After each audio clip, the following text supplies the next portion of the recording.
Good morning. Unboxing tayo. Hexagonal LED lights. Ito ay 24 pieces.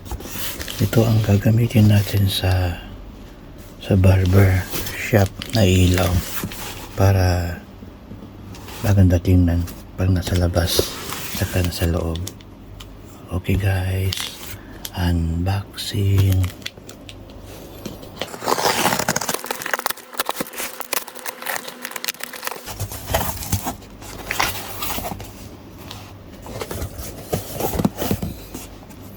Ito yung terminal socket. Yan. Marami pala to. Ito yung ilaw niya. Ito ay 24 pieces and then 225 watts total power. 225 watts. And then 265 volts.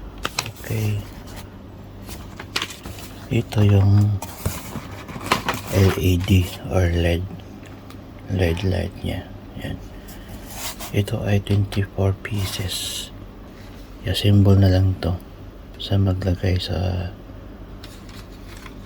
bubong or sa barber shop natin doon sa Pilipinas. Okay guys, ito yung power cord. Ito yung tayo zip wire. And then ito yung lock nya sa adapter.